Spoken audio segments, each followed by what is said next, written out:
ഞാൻ ചോദിക്കുന്നത് എന്റെ കുട്ടികളുടെ അടുത്താ. അതിന് മറുപടി പറയേണ്ടതും അവരാ. എന്താ ഇതൊക്കെ? എന്തിനാ വെറുതെ അവരോട് ദേഷ്യപ്പെടുന്നത്? അവർ ഈ കാര്യത്തിൽ നിരപരാധികളാ. എന്തിനാ നിങ്ങൾ എന്റെ മക്കളെ ഇങ്ങനെ കൊണ്ടു നടക്കുന്നത്? ഇത്രയും നേരം ഒരേ ഇരിപ്പിരുന്ന് പഠിക്കുകയല്ലായിരുന്നോ? ഒന്നും മനസ്സ് തുറന്ന് സന്തോഷിച്ചോട്ടെന്ന് കരുതി. മക്കളെ ഒന്ന് കളിച്ചോ. ചെല്ല്. എന്നാ വാ പപ്പി. പപ്പി സത്യ വരാനാ പറഞ്ഞേ. ഞങ്ങൾ കുറച്ച് കളിക്കട്ടമ്മേ. വാ പപ്പി. സത്യ പപ്പി. അവരുടെ മനസ്സ് സന്തോഷിപ്പിക്കാനേ അവരുടെ അമ്മയായ ഞാനുണ്ട്, അല്ലെങ്കിൽ എന്റെ വീട്ടുകാരുണ്ട്. എല്ലാവരും ഉണ്ടായിട്ടും അവരുടെ മനസ്സ് മനസ്സിലാക്കാൻ പറ്റിയത് എനിക്കല്ല ശാലിനി. ആ സന്തോഷം അവരുടെ മുഖത്ത് ഇപ്പൊ കാണാൻ കഴിയുന്നുണ്ട്. നിങ്ങൾ ഇങ്ങനെ എന്റെ കുട്ടികളെ കൊണ്ട് നടക്കുന്നത് എനിക്ക് ഇഷ്ടമല്ല. ഞാനിപ്പോ എന്തോ വലിയ അപരാധം ചെയ്ത പോലെയാണല്ലോ പറയുന്നത്. അതെ, അപരാധം തന്നെയാ. അതെ, നിങ്ങളുടെ നിഴല് പോലും എനിക്ക് അസ്വസ്ഥതയാ. വല്ലാത്തൊരു വീർപ്പുമുട്ടല എനിക്ക് നിങ്ങളെ കാണുമ്പോ. അത് ശാലിനിയുടെ കാഴ്ചപ്പാടിന്റെ കുഴപ്പമാണ്.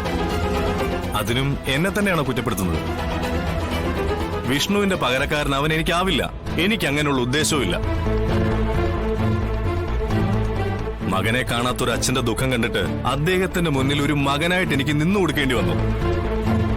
അത് ആ അച്ഛന്റെ ദുഃഖം മാറ്റാൻ വേണ്ടി മാത്രമാണ്. എനിക്ക് ഞാനാവാനേ പറ്റൂ. ആർക്കും പകരമാവാൻ ഞാനില്ല. എന്നെ കൊണ്ട് അതിന് കഴിയുകയില്ല. പറഞ്ഞു മിടുക്കനാവാൻ നോക്കുകയാണോ? എന്തിന്?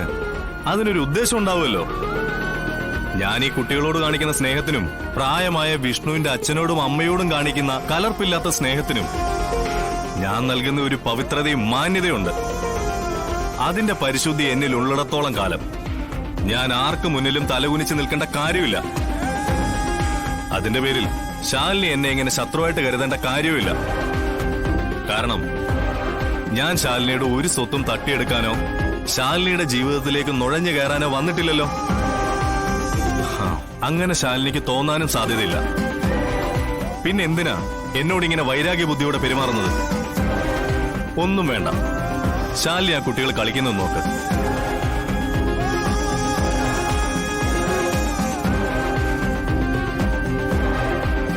എന്ത് സന്തോഷത്തോടെ അവർ കളിക്കുന്നത്.